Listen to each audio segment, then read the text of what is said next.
Podcasting from Dallas, Texas, I am Shireen, and this is the Yumlish podcast.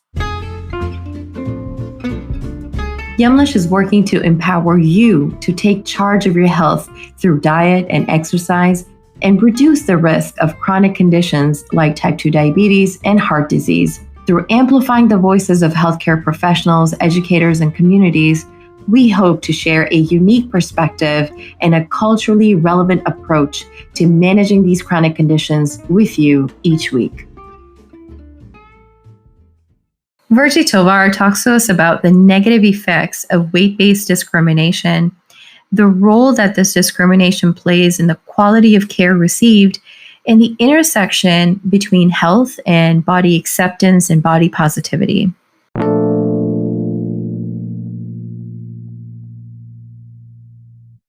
Virgie Tovar holds a master's degree in Sexuality Studies with a focus on the intersections of body size, race, and gender.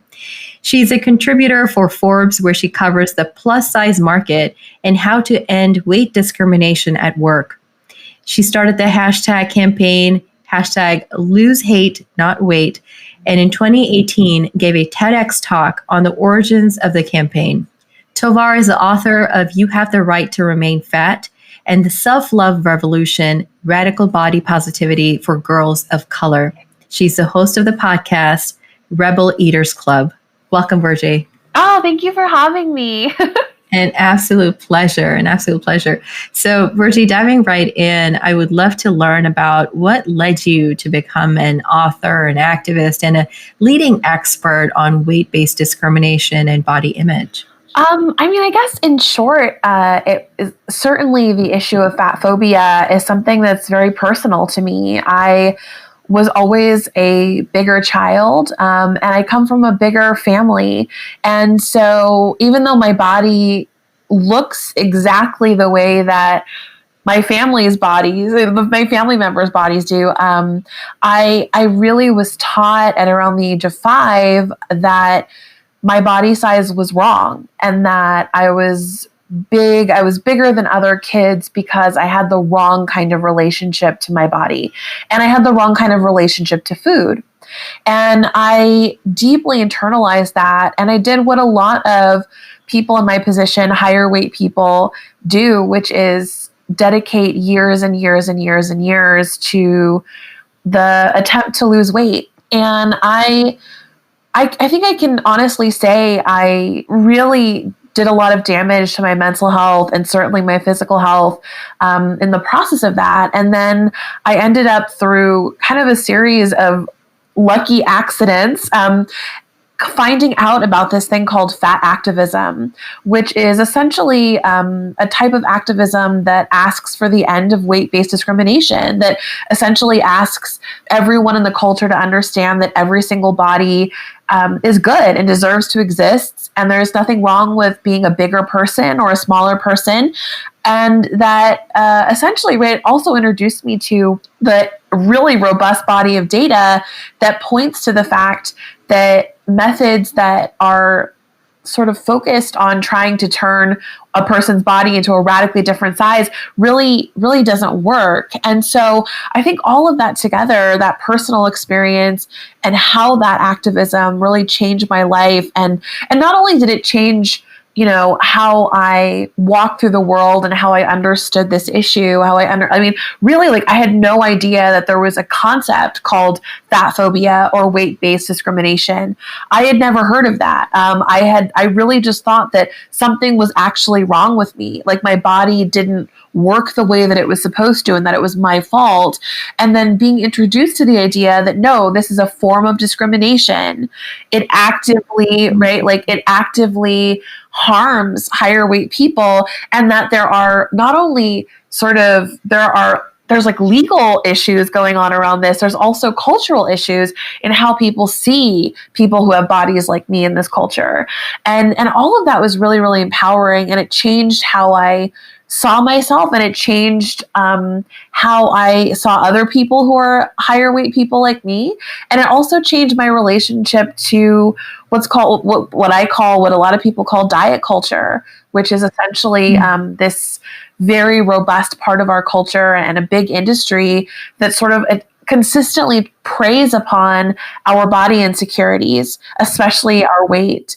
And so that's kind of like my personal journey. And then I started getting involved in writing, and that things kind of took off from there. Mm-hmm. Okay.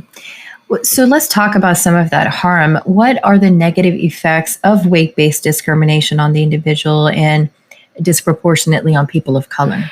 Yeah, I mean, weight-based discrimination, when you kind of start to really investigate it, it's really sinister, actually, and it manifests in a lot of different ways. So to begin with, right, it manifests in medical discrimination. So there's evidence that shows that doctors and people who are in the medical field have some of the highest rates of bias against higher weight people of any industry. And that shows up that manifests. The problem with that is manifold. First of all, it leads to higher weight patients delaying care. And this leads to issues that could be maybe fixed at an earlier stage. They end up becoming exacerbated over time. And so that leads to doctors seeing higher weight patients in more acute states. And then that acute state of distress ends up feeding into the doctors or the nurses' belief that higher weight people are worse patients. But in fact, it's the fear of discrimination that is what's delaying, what's creating all of that cycle. And so, I mean, really, what typically happens when a higher weight person goes to the doctor is that no matter what is going on, no matter what symptoms are presenting or why they're there, they're most likely going to get diet and weight loss advice.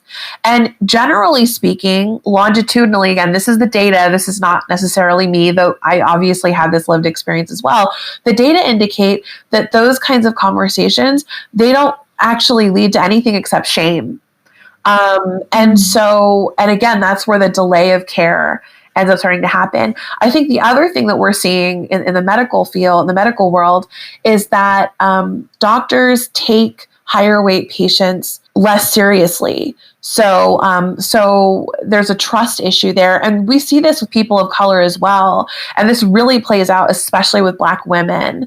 And I think like the compounded impact of being potentially a higher weight person and a person of color, you're really looking at the intersections of two very vitriolic forms of oppression that really create this sense that this person cannot be trusted. This person is overreacting. This person is over experiencing or over reporting pain. And then at the end of the day, what they need to do is just take better care of themselves. And that leads to negligence, essentially, in some cases. I mean, there's a famous case, such as it's actually a case that's being adjudicated right now, but it's a patient named Rebecca Hiles who had, is a higher weight person, was a teenager when she started having really uncontrollable fits of coughing and shortness of breath. The doctor said, "You just are overweight, and that's why you have these problems." And it turns out that she had cancer. And so, and this is something that I've heard in my own work with people over and over again. So that's one of the biggest ones, but there's lots of other ways it manifests. First of all, I mean, to move on, workplace discrimination. There is an income gap. There's a wage gap between higher weight people and sort of average size or thinner people. And for women, for plus size women, that income gap starts at $9,000 a year. That's a lot, right? And then I think what ends up happening also in the pipeline of this, there's a few things going on. First of all, plus size women in particular tend to get funneled into more physically laborious, lower paying jobs, care jobs, jobs that involve caring for children, caring for elders, etc. And thin women are more likely to be funneled into jobs that are client facing and more sedentary, that involve and that are higher paying. So essentially the desk job, the sort of like quote unquote desk job. And so that's happening. And then when you go further down into the pipeline, you look at educational discrimination, the fact that there's a belief that higher weight people are less disciplined, less likely to be leaders, and less likely to be intelligent. These are all beliefs that are held by many, many people, and these are held in academia. So, famously, a few years ago, a professor tweeted out, "Dear obese PhD applicants, don't bother to apply. You don't have the discipline to complete a PhD." And like this idea that a larger body is about not having discipline or not having the intellectual acumen, et cetera, to complete things. And so these are all manifestations of weight-based discrimination. And then I think when you get a little bit sort of in the weeds, a little more with the interpersonal side of it, you're looking at weight discrimination in dating. You're looking at the fact that certainly, again, this data points about women, but higher weight women tend to have the same number of sexual partners as their thin counterparts, but they have fewer relationships.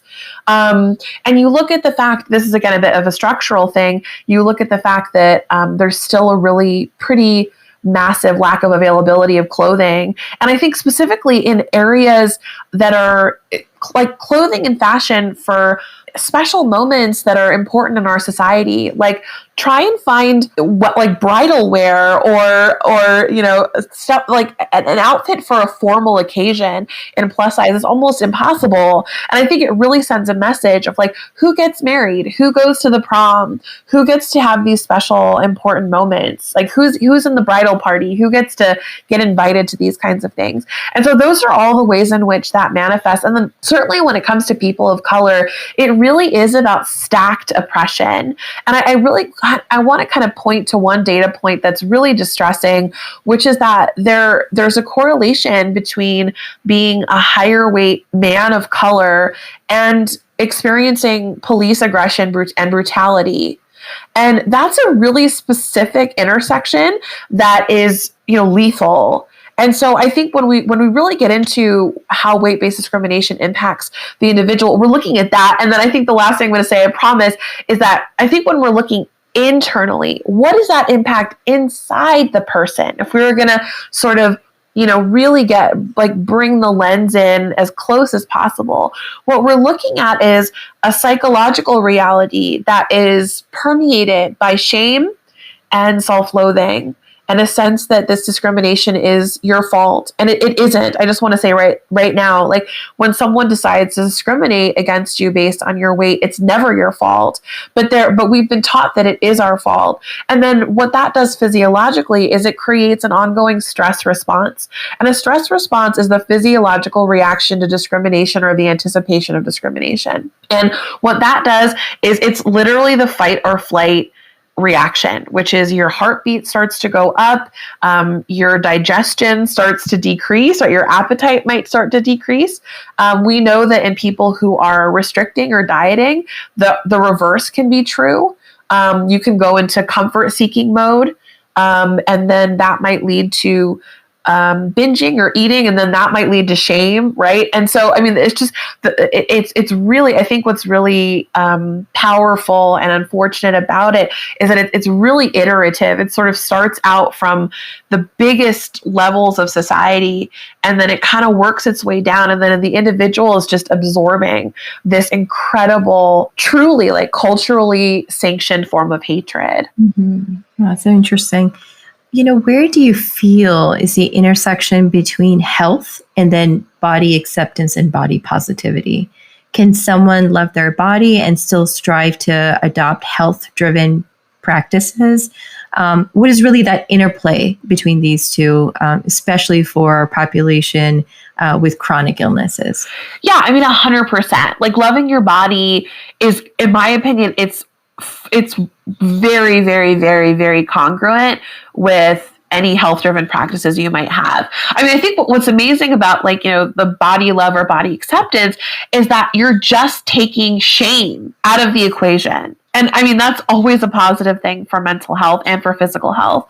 So I think, to say body acceptance, it's not only sort of an ideology that's about human rights or about politics, it's a data-driven ideology. And I think that's really important, right? Like the data say that you fundamentally cannot change your body size. I mean, literally, the statistic is that if you are classified as like quote unquote obese, the chances of you becoming a quote unquote normal weight is less than 1%. It's 0.8. Again, these data points are only for men and women, unfortunately. But like for men, it's 0.16. For women, it's 0.8.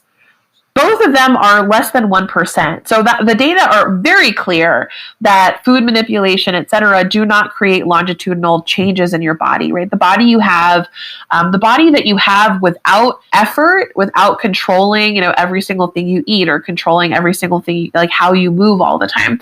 That's the body that you're meant to have. That's the body your body will always fight to have that body. And so, right, what ends up happening is that acceptance is about, body acceptance is about not only saying, I don't have to feel ashamed of my body, it's also about accepting that data. And so I think, right, when we say, I'm no longer going to do things that harm my mental and physical health, and I am going to do things that are going to make me feel good and that are going to, right, like that are going to take care of my body. I think those things are exceedingly compatible. And then I think this is not my area of expertise, but Health at Every Size, or HAES, it's an acronym.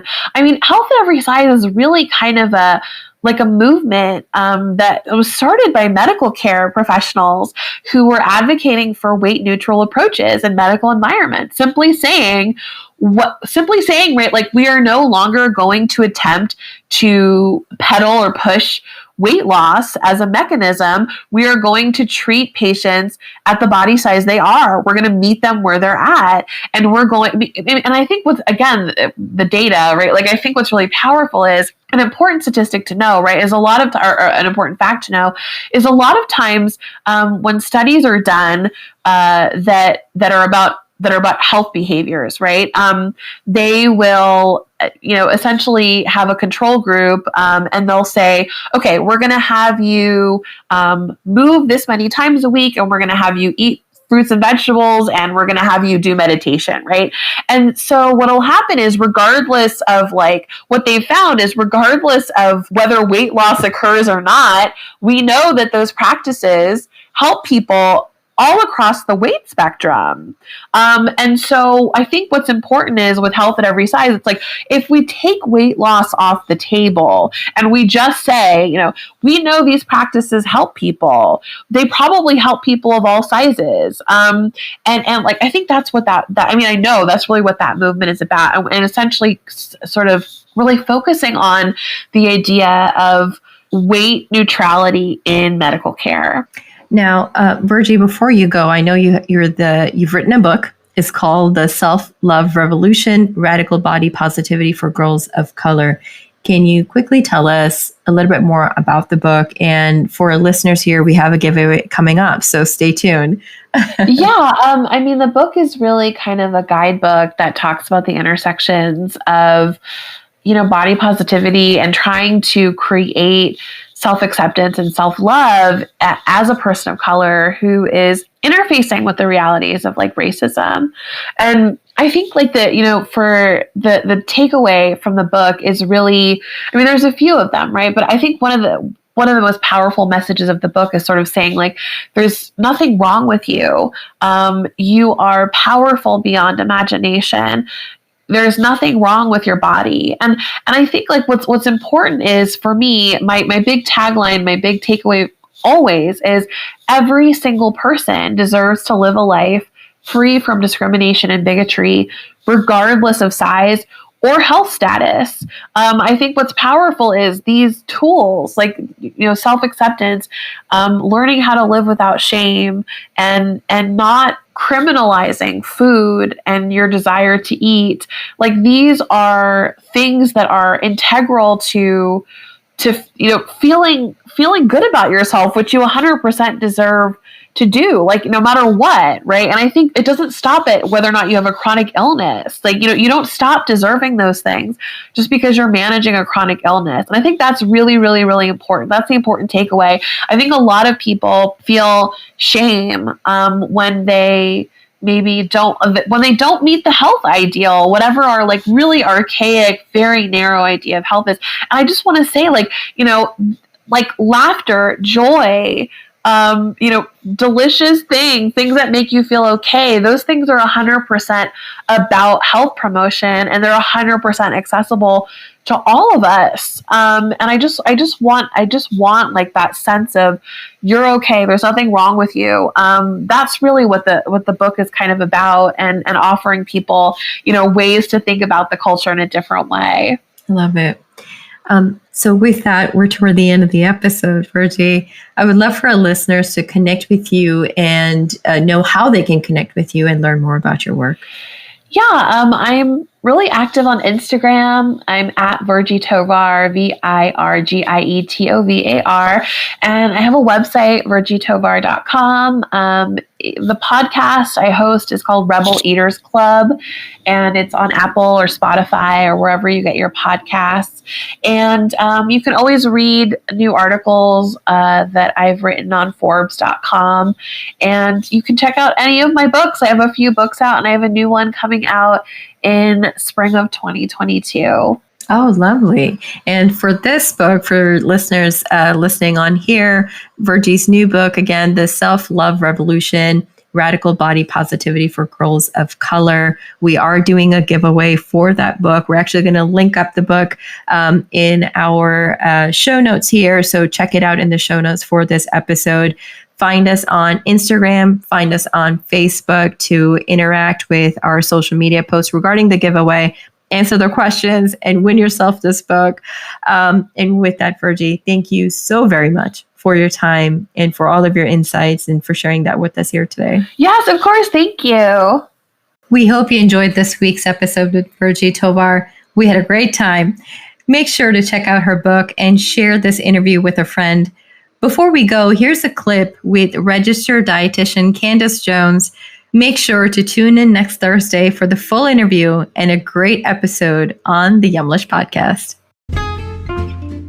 Thank you for listening to the Yumlish podcast. Make sure to follow us on social media at Yumlish_ on Instagram and Twitter, and at Yumlish on Facebook and LinkedIn for tips about managing your diabetes or other chronic conditions. You can also visit our website, yumlish.com, for even more information and to get involved with all of the exciting opportunities Yumlish has to offer. All of the links are in the show notes below, so please don't hesitate to check us out. If you like this week's show, make sure to subscribe to the Yumlish podcast, give us a like, comment, or a 5-star review, and share us with a friend. This is Shireen signing off. Thank you again, and we'll see you next time. Remember, your health always comes first. Stay well.